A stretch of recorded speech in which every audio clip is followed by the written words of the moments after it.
Bem-vindas, bem-vindos ao nosso Ribalta Podcast, um programa que discute sobretudo o teatro, mas como o teatro se insere na vida do país, do mundo de hoje. Esse programa nasceu de uma ideia muito informal, de um bate-papo entre amigos.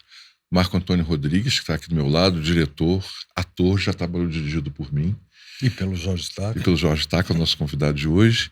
Oswaldo Mendes, ator, autor, crítico de teatro, enfim. Não, crítico eu nunca fui, mas fui ator do Jorge Staca também.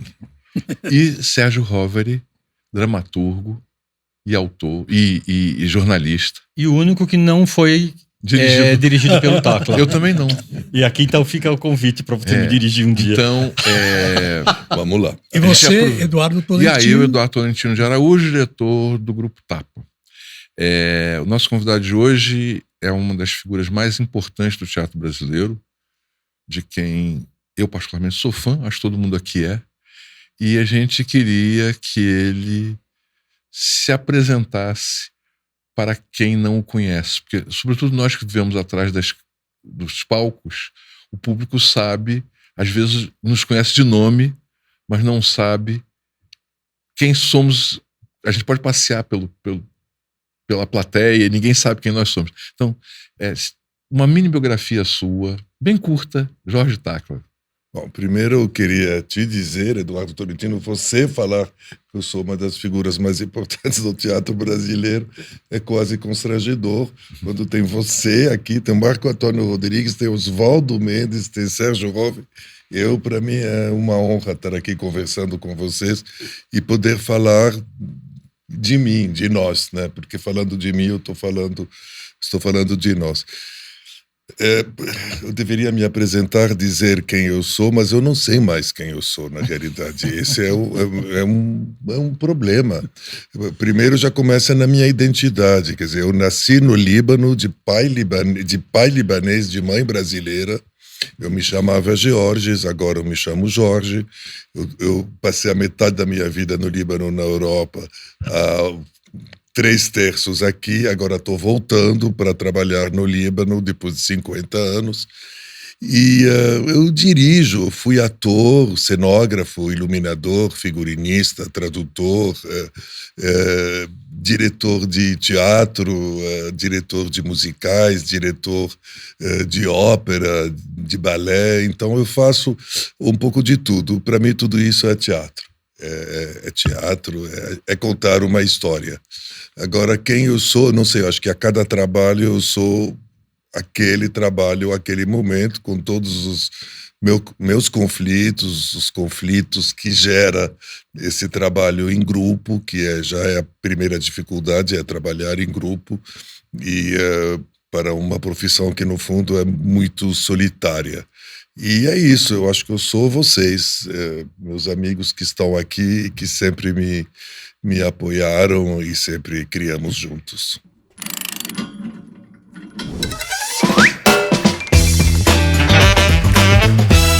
Tacla, em primeiro lugar, muito obrigado pela sua presença aqui. A gente sabe o quanto a sua agenda é disputada, então valeu pelo encontro. Agora, eu tenho uma curiosidade pessoal, que eu não sei se os meus amigos vão compartilhar, que é o seguinte: eu acho que a maioria das pessoas, ou grande parte das pessoas, tem noção de mais ou menos como começa uma peça de teatro, ou quais são os rumos, né, para uma peça de teatro chegar no palco. Como nasce uma ópera? Quer dizer, quais os passos para uma ópera chegar no palco? Acho que ópera, antes de mais nada, antes de ser música, é teatro. Eu acho que tudo nasce do texto, tudo nasce da obra, da historinha. Se a historinha não é boa, não rola, não dura, pode até existir, mas não vai atravessar o tempo. Tanto que tem milhares de óperas, mas a gente só conhece algumas dezenas, digamos 100, 150, que são sempre apresentadas, que são os clássicos. Porque o que é difícil em ópera é você conseguir conciliar a dramaturgia literária, a dramaturgia e a dramaturgia musical.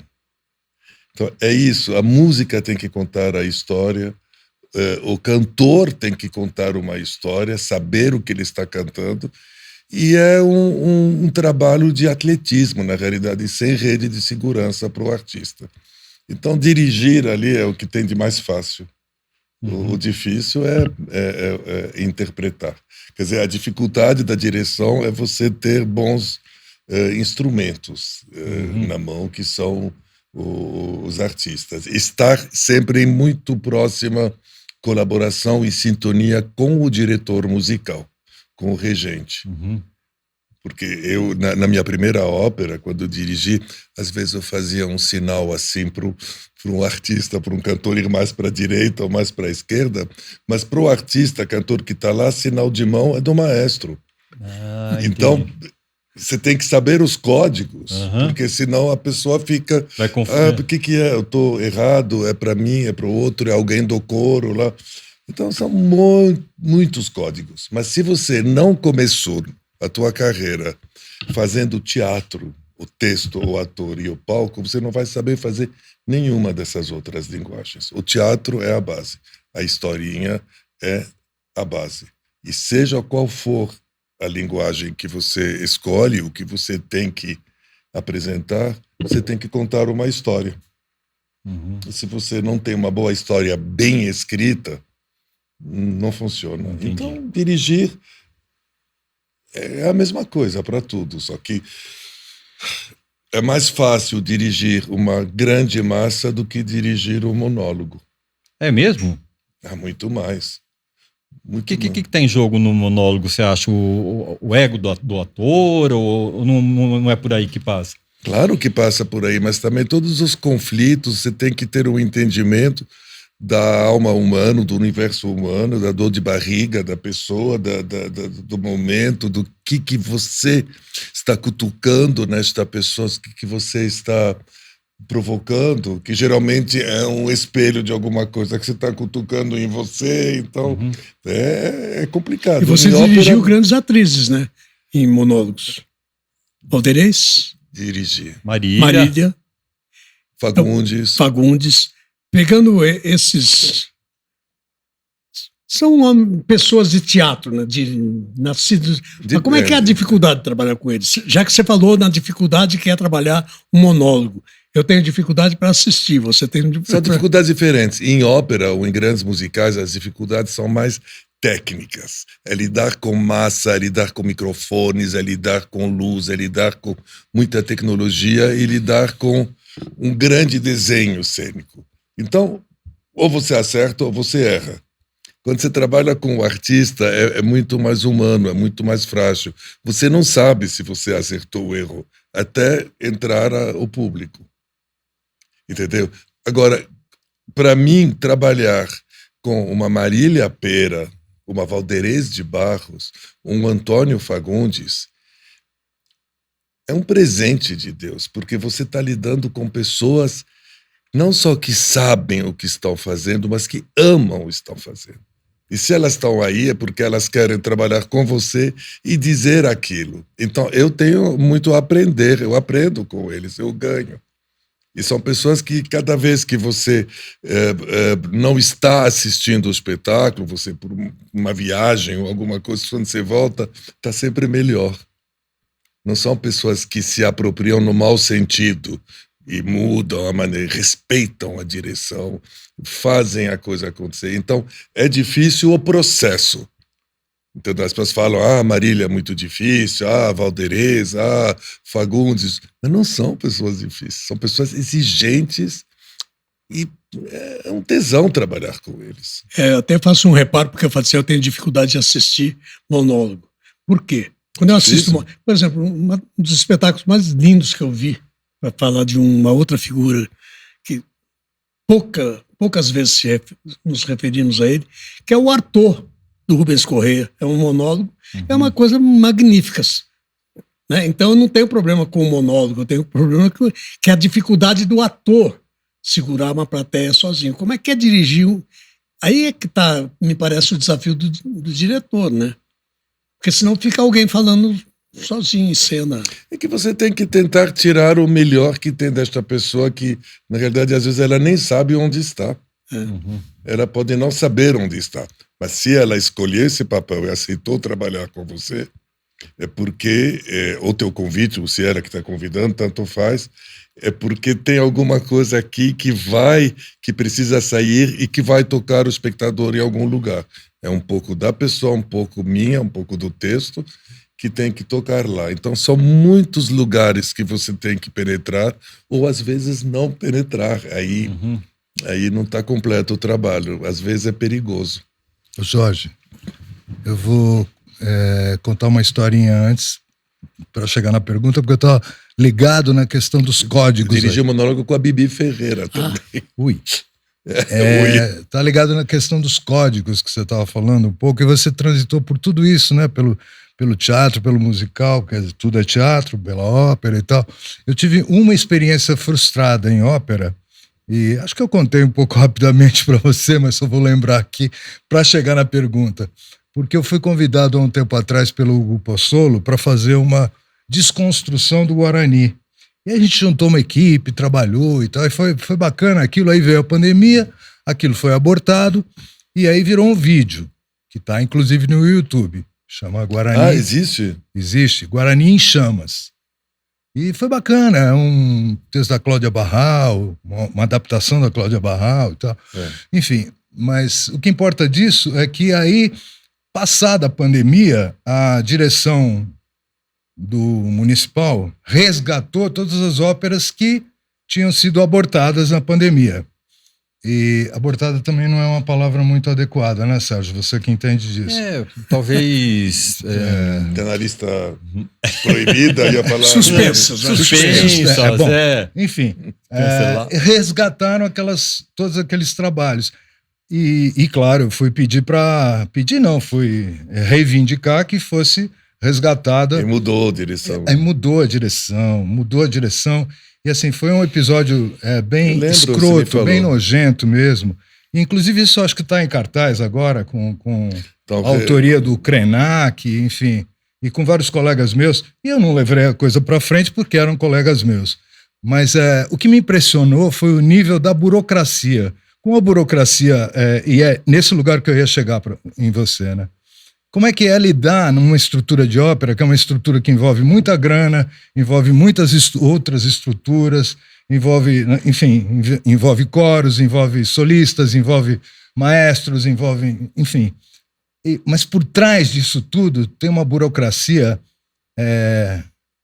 que, na minha opinião, às vezes é bem escrota mesmo, não tem outra palavra. Como é que você lida com essa burocracia? Você lidou bem com essa burocracia? Acho que, por definição, toda a burocracia é escrota. Mas aí é superlativa, quando a gente está lidando, né, com arte, quando a gente está lidando com sensibilidade, você tem que criar uma carcaça. Eu aprendi um pouco a lidar porque eu produzi grandes espetáculos, eu tive que passar o chapéu durante muitos anos com grandes patrocinadores, toda a burocracia que isso requer de contrapartida, de negociação, de tudo isso também é muito difícil. Porque o municipal, em São Paulo, tem 3 cabeças. Tem a organização social que está administrando, tem a Fundação Teatro Municipal e tem a Secretaria de Cultura, que é ligada ao prefeito diretamente. Então, ali você nunca sabe de onde vem as barreiras, de onde vem a influência de uma pessoa que vai lá na cabeça, fala, tira o Marco Antônio e põe eu, enfim. Então aí a gente realmente não sabe. Eu fiz uma ópera o ano passado, que é a Carmen, que eu fiz no Municipal, que era um projeto que eu já tinha há muitos anos, com o maestro Minchuk, que era uma Carmen que tinha que estrear, inclusive, no Colón de Buenos Aires. O projeto já estava pronto, tanto que o cenário e o figurinista são argentinos, e que eu apresentei diretamente para o Teatro Municipal, e eu fiz uma espécie de coprodução, porque como eu tenho um galpão de cenografia, eu reciclo os meus cenários, e aí acabo podendo entrar com uma parte da produção, e o cenário fica meu para ser reciclado ou alugado. Então é toda uma Tem toda uma engenharia aí. E funcionou porque foi um projeto imediatamente artístico com o maestro Roberto Minchuk. Comigo eles foram impecáveis, a administração do municipal impecável, não tive problema burocrático nenhum. Mas eu não passei pela esfera política da administração, foi uma coisa diretamente com o Teatro Municipal. Burocracia é uma merda. Eu queria voltar à questão da atuação, né? Ótimo. A ópera tem duas coisas, porque tem a cena e tem o canto. Eu já vi cantores maravilhosos que são péssimos em cena, e ao contrário, algumas pessoas que não cantam tão bem, mas que dão conta da cena. O musical também tem isso, né? Os atores americanos cantam, dançam, representam. Não é verdade. Poucos fazem essas três coisas. Normalmente alguma coisa prevalece sobre a outra. Ou é uma grande bailarina que canta e atua bem. Enfim, são variações sobre isso, né? O resto é mito, né? Você trabalhou, além dos monólogos, com grandes atores, alguns desses fora de monólogos, mas também em espetáculos que eles dividiam cena, Masclei Diáconis, Drica Moraes, né? Como é que se lida quando você vai dirigir uma ópera ou um musical com os lados frágeis que os protagonistas podem ter? Isso que eu estou dizendo. Ou eles representam bem... É muito raro você ver uma cantora de ópera que seja uma atriz excepcional. Uma Callas, uma atriz Stratas, são fenômenos. São fenômenos, mas exatamente pelo motivo que você disse. A Callas não tem a voz mais linda do universo operístico. Ela canta como ninguém, uma técnica excepcional, e era uma grande atriz. Ela sabia o que estava cantando e era uma coisa de interpretação. A Renata Tebaldi, que era concorrente dela naquela época, tinha a voz mais bonita, cantava melhor, mas era uma geladeira em cena, era uma porta. Então não chegava ao público e não chegou até nós hoje. Você pega uma Marília Pera, por exemplo.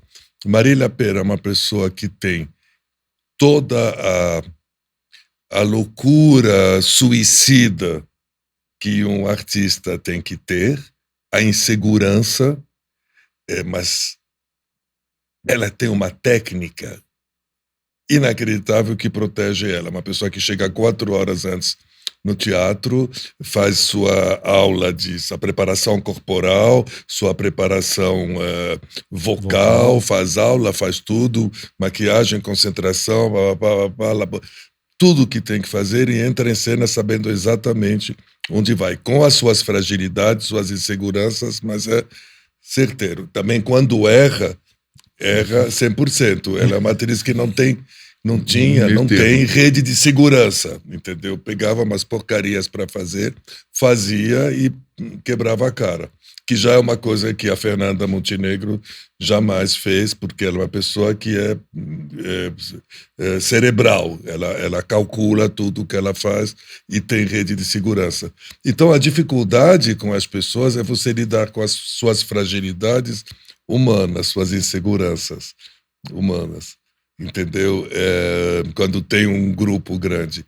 Ali que é a dificuldade. Porque dentro dessa estrutura imensa, com muitos problemas técnicos, muita massa de cantores, de bailarinos, de atores, de figurantes, de peruqueiros e tudo, você tem alguns pequenos monólogos, que é o que a gente estava falando. Porque, bem ou mal, se você tem uma Marília Pera ou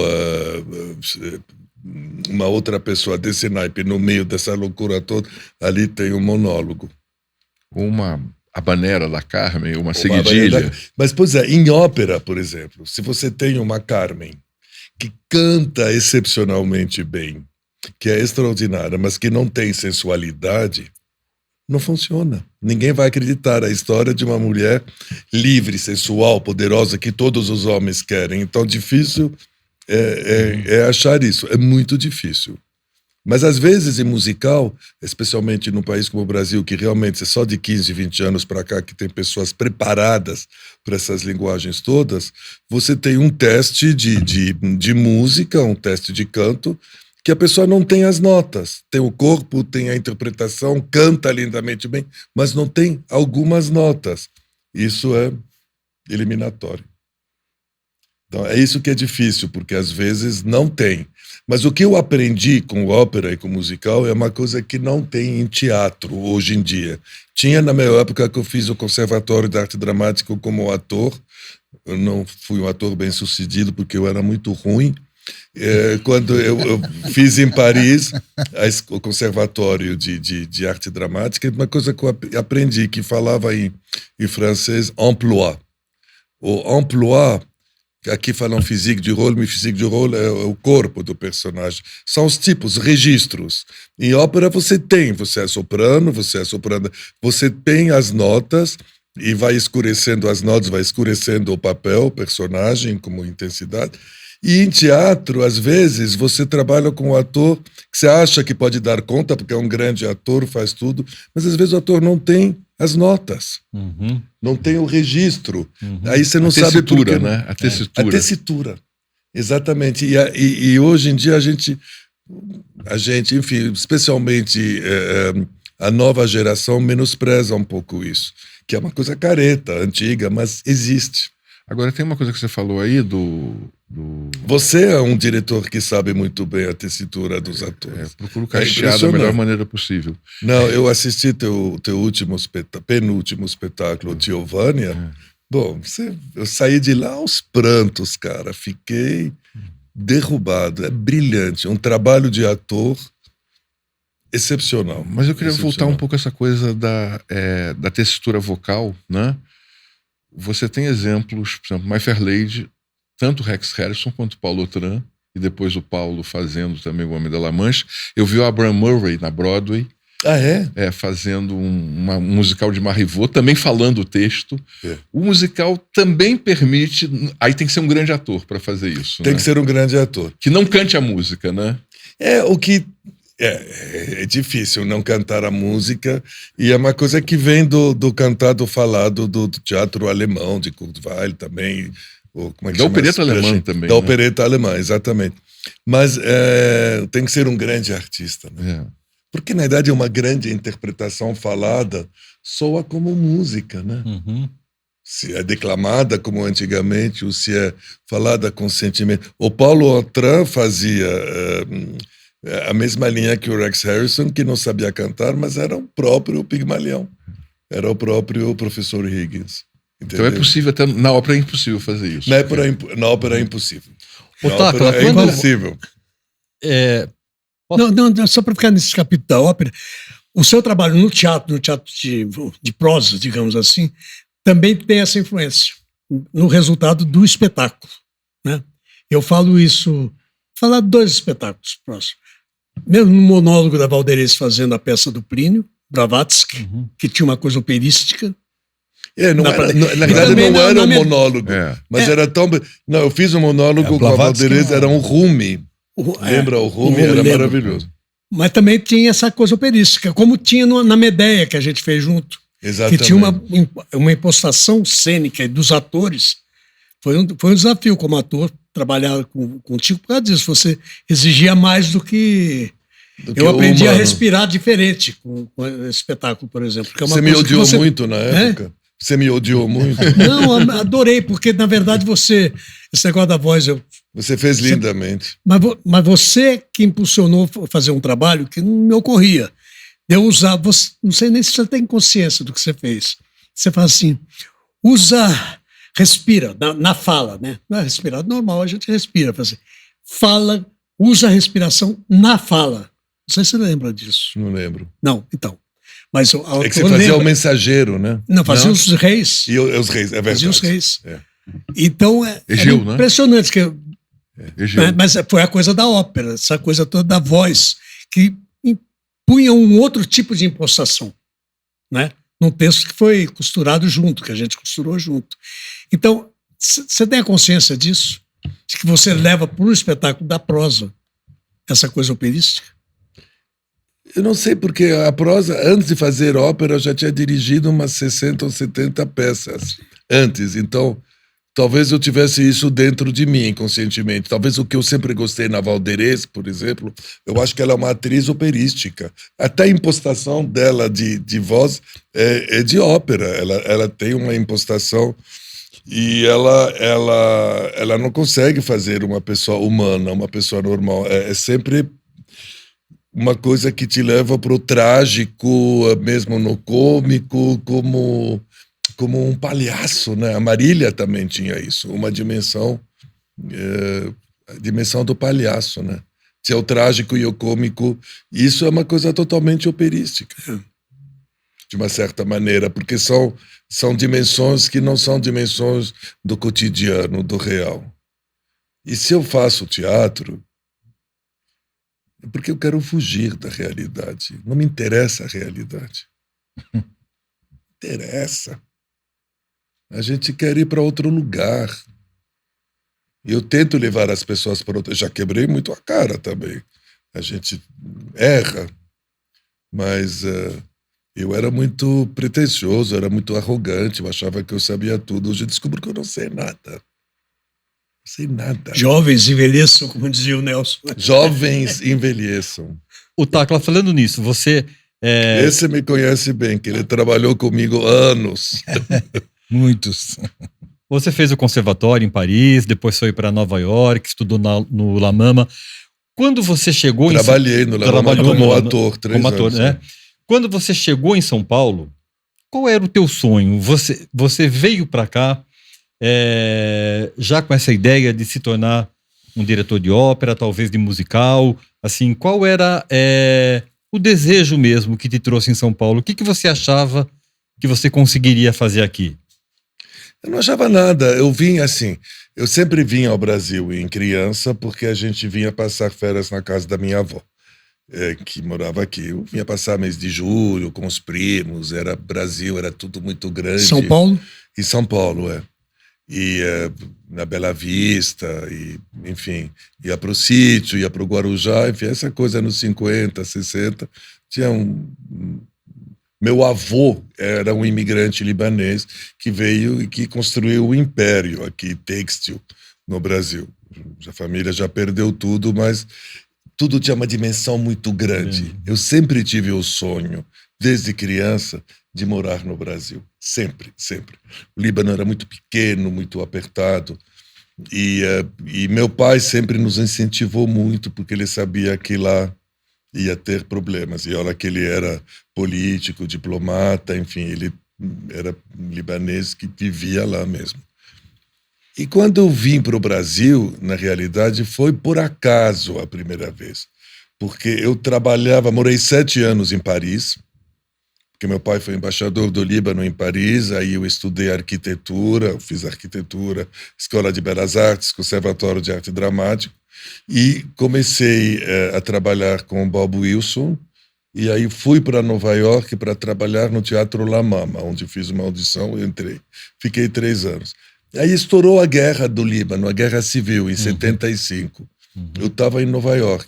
Eu vim para o casamento do meu irmão em 76 e eu fui vendo que não ia poder voltar para o Líbano. Eu não tive dúvidas. Eu comecei a conhecer pessoas, começaram a aparecer trabalhos aqui e eu fui ficando. Eu não tinha um sonho de fazer isso ou aquilo. Eu queria ficar no Brasil. Eu me sentia na minha casa no Brasil.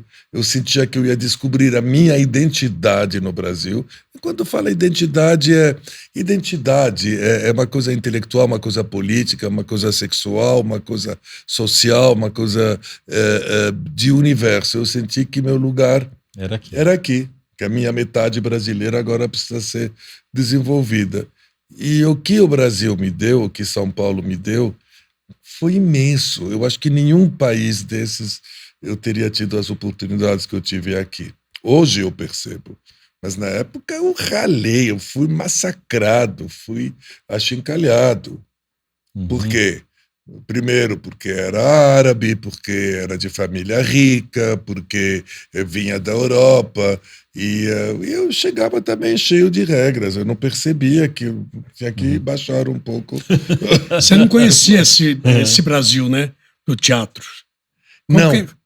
Não, quer dizer, eu morava em Paris. Então, para mim, quem eu via em Paris, os brasileiros, eram os que estavam foragidos, os que estavam... Os exilados. Os exilados, emigrantes. Então, tinha essa coisa...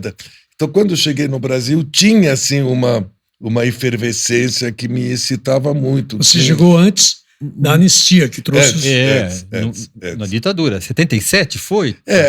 Mas aí, um ano depois, começou a anistia, mas eu lembro até no Jornal da Tarde o título. Anistia 79. Então o teatro Então o teatro tinha essa coisa, tinha uma motivação, uma luta, as pessoas estavam cheias de... Era uma panela de pressão, de muitos anos de repressão, então tinha muitas coisas acontecendo de todas as tendências. E eu, dentro de mim, já tinha um grande conflito, uma panela de ebulição, que era a formação acadêmica francesa sólida e a formação de teatro experimental do Bob Wilson, do André Serban, americanas. Então, demorei muitos anos também para achar a minha identidade. Os primeiros anos trabalhei sem método. Tinha conflitos o tempo inteiro, os meus e os métodos opostos, mas com uma base clássica muito sólida sempre. Onde eu realmente comecei a achar um método de trabalho que funciona para tudo é com ópera e teatro musical. Olha só, onde você vê que a técnica é uma coisa que protege. Eu fiz uma ópera rock em 2014, que era o Jesus Cristo Superstar, que é punk de grito. O protagonista que fazia Judas, o Alírio Neto, ele gritava, raspava a voz toda noite, ele nunca perdeu a voz uma vez, porque ele tinha uma formação de cantor lírico. Quer dizer, ele sabia que para fazer tudo aquilo tinha que trabalhar a sua respiração. Então, você aprende coisas que depois você pode trazer para o teatro falado também. Então, Jorge. Estou delirando muito? Não, tá ótimo. Deixa eu ir para outro lugar, só para a gente ficar caminhando para cá e para lá. Você tem muita referência do mundo inteiro, você viu muita coisa no mundo inteiro, você tem essa formação. Você consegue imaginar o que seria um papel do Ministério da Cultura que fosse, de fato, significativo para um país? Não entendi a pergunta. Com todas as referências que você tem, você imagina algum papel de um Ministério da Cultura com relação a fomento, à arte, à questão cultural? Posso complementar, Padre Júlio? Por exemplo, a Comédie Française existe há 450 anos. A França tem um projeto cultural. Tem 5 teatros nacionais. Nós não temos isso. O que você pensaria para o Brasil deveria ser o papel de um país terceiro-mundista? Qual o papel de uma política cultural? Eu acho que foi isso que você perguntou, não foi? Isso, exato. Inclusive, você menciona a Comédie Française. Esses dias pensei muito na Comédie Française. Eu estava assistindo o jornal de notícias francês e tem aquelas linhas que passam embaixo, como aqui na Globo News e tal, e estava escrito: fulano de tal foi eleito novo diretor-geral da Comédie Française. O novo. É uma notícia. É uma notícia. Aqui nem sairia nada. É uma notícia, não. Primeiro, mas para, por exemplo, ter uma companhia de teatro nacional, que é uma coisa que se discutiu muito, muito, muito já no Brasil durante muitos anos, você teria que ter alguém que se interesse. Eu acho que antes de falar o que teria que fazer em cada estado, em cada os núcleos, como tem de música, como tem de orquestra, teria que ter de teatro. Não vou comparar com a Alemanha, que cada cidadezinha tem sua companhia de teatro, sua companhia de ópera, sua companhia de música, sua companhia de dança. Deveria ter que ser assim aqui no Brasil, mas a parte de teatro é a mais prejudicada. Mas você não acha que teria que começar algum projeto? Não é para ter uma companhia nacional, ter algum projeto de país do ponto de vista da cultura? Acho que é isso que o Marco está perguntando, né? Sim. Nós temos um gap monumental. Profundo, entendeu? Não é para o teatro ou para a música. Nós não temos um projeto de cultura para o país. Nós temos um projeto de balcão. Como é que você vai dividir o dinheiro? Projeto de balcão, exatamente. Mas como é que você vai ter projeto se você não tem ninguém que está interessado? E essa função, digamos, do Ministério da Cultura de fomentar a arte do ponto de vista do recurso, da pesquisa, ou da produção, ou da circulação, deveria ser uma função mecânica, digamos assim. Mas agora... Deveria ser orgânico. O sentido da cultura, quer dizer, enquanto pensamento, enquanto imaginário, tem tudo a ver com a questão política de um imaginário de nação, de um projeto de nação, de onde você quer ir com isso, né? Quer dizer, o Ministério da Cultura supostamente interfere no pensamento, ou pelo menos deveria. Quer dizer, interfere, acaba interferindo, porque se a mecânica é só lei de incentivo e etc., é só distribuir dinheiro, ela acaba também sendo determinada por isso. Mas acho que o buraco é mais embaixo, começa na parte educacional já. Sim. Então, ali precisa de um trabalho estrutural, cultural mesmo. Eu acho que é uma coisa que a gente não tem e nunca teve. Quer dizer, quando a gente tem um governo que está interessado em começar a esboçar uma política cultural, primeiro tem que apagar todas as merdas que foi feito antes, nos governos anteriores, para destruir qualquer possibilidade de germinar um projeto cultural ou uma melhora, uma elevação, digamos, do nível das pessoas que vai além da educação. Mas, infelizmente, não é o caso. As lutas são muito solitárias, e são lutas de balcão. O Tacla, uma coisa assim que a gente ouve muito... Eu nem entro nesse... Deu saudade do Serginho. Né? Mamberti. Que é uma reclamação, uma queixa constante, né? Nas companhias, nos grupos, nos atores. As temporadas curtas, né? Que as pessoas ensaiam um tempão e daí fazem no máximo 16 apresentações, 20 apresentações. Na ópera é ainda menos, né?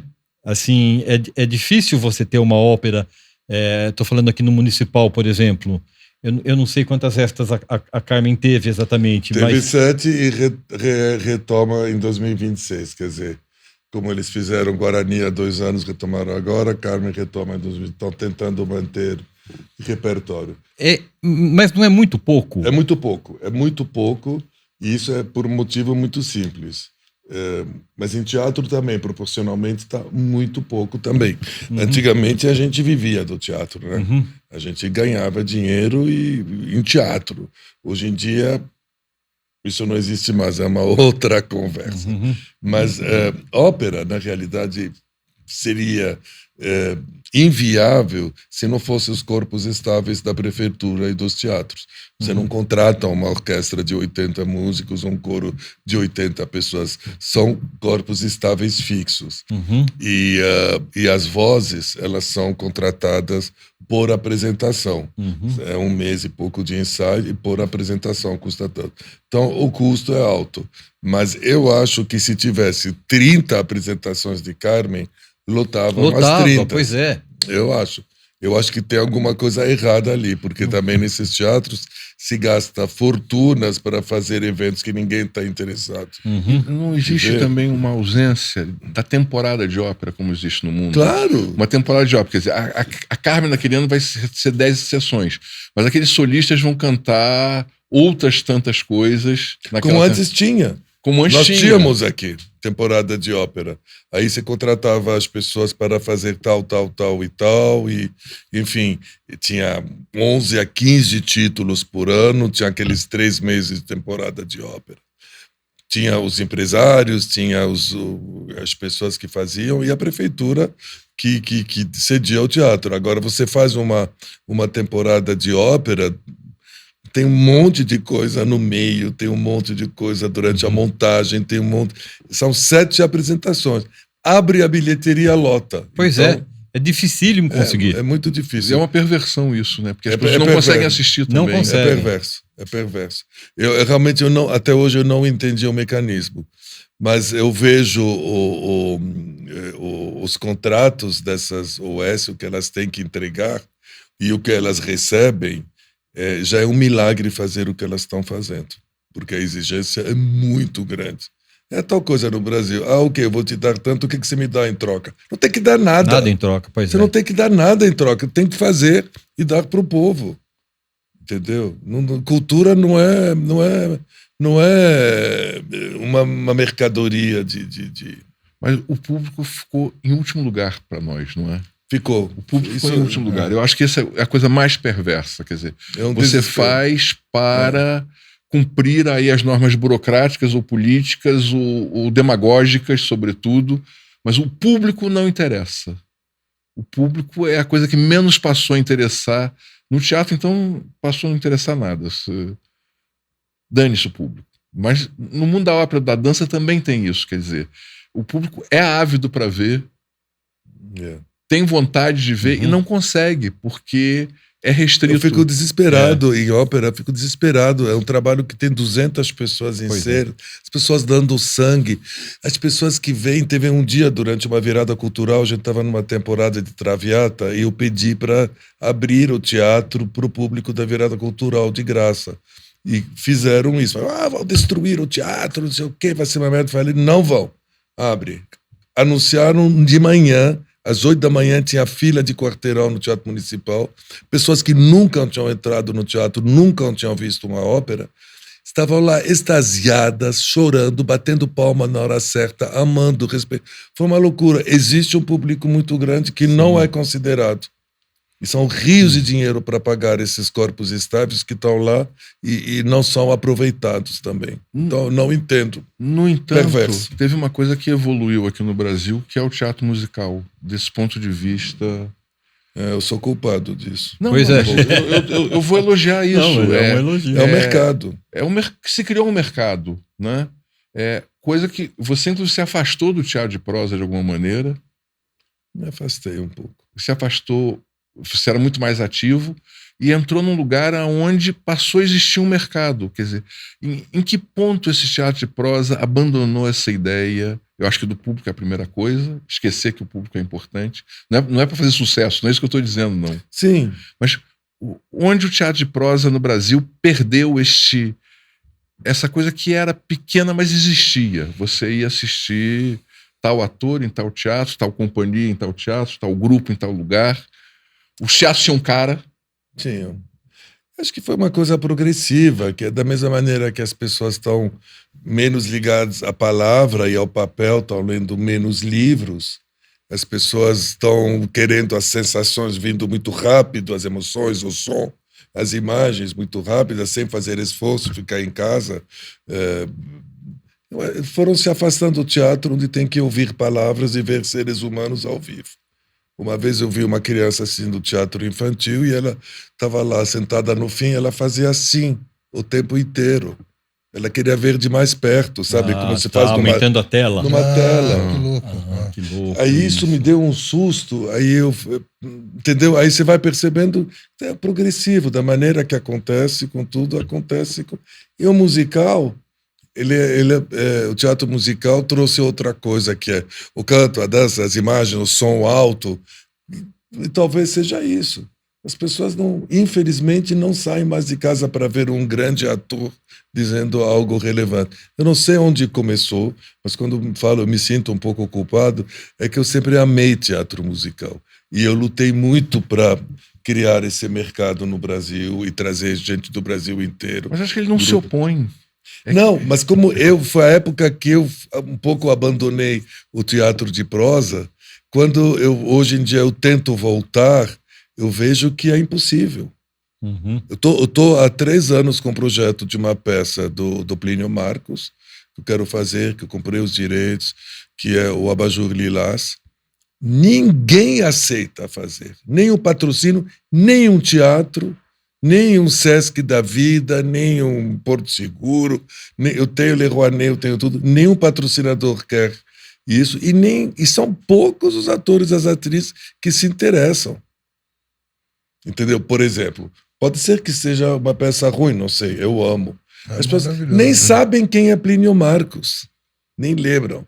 E época da ditadura, tem palavrão, tem putas, tem isso. Só veem isso, não entendem o que é a peça. Enfim, isso que eu estou dizendo. Então, as poucas coisas que eu acho relevantes, eu tenho muita dificuldade. Aí eu dou uma brochada. Jorge, você vai para o Líbano por quê e para fazer o quê? Não acabou o nosso tempo? Não, ainda tem um pouquinho. Tem 2 minutos e 10 segundos. Não, tem mais um pouquinho. Nesses últimos anos, depois que meu pai morreu lá no Líbano, eu tenho voltado um pouco, inclusive porque a minha mãe, que é brasileira, está vivendo lá e não quer sair de lá. Ela tem 97 anos e ela não quer sair de lá, está feliz lá. Então eu vou uma vez por ano, tal. E eu fui reencontrando amigos e antigos colegas de trabalho, antigos militantes de causas comuns que a gente tinha. Enfim, são pessoas de teatro que saem, pessoas que estão voltando um pouco para lá. E tem uma coisa que era muito importante no Líbano, nos anos 50, 60 e 70, era o Festival de Baalbek. Baalbek é um sítio que tem no centro do Líbano, é o maior sítio de ruínas greco-romanas do mundo. Tem o Templo de Júpiter, o Templo de Bacos, a Acrópole toda. É uma coisa assim fenomenal. E sempre tinha um festival de teatro, de ópera, de música, de dança. As maiores companhias do mundo e libanesas também, de folclore. Tudo que você pode imaginar se apresentou lá. Era uma coisa de maior prestígio, assim. Uhum. E parou em 75 na guerra. E agora eles estão querendo voltar. E eles estão assim já há 2, 3 anos dizendo: a gente quer você de volta, a gente quer você no Líbano, você tem que fazer uma coisa para fazer. Ok, mas me proponha. E cada vez tem lá, ou tem bombardeios de Israel do lado, ou as armas do Hezbollah que estão lá, porque é na Bekaa, perto da fronteira síria. É um lugar muito delicado.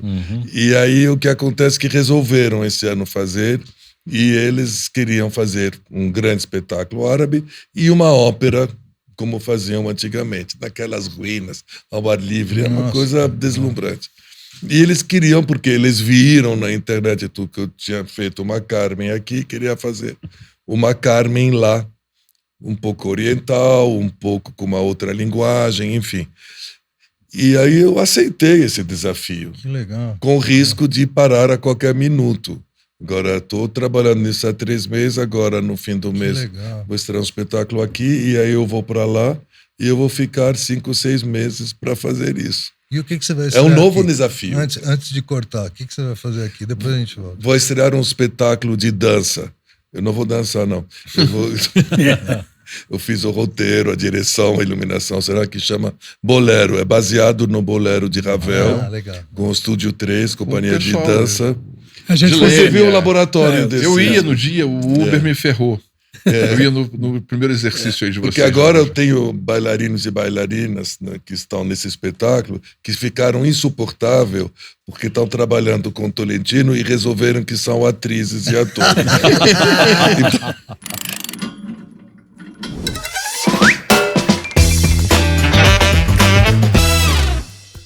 estamos aqui encerrando um desses episódios do nosso Ribalta Podcast, hoje com Jorge Tacla. Temos outro programa com ele também, que vocês podem assistir nos nossos canais. Por favor, não se esqueçam de se inscrever.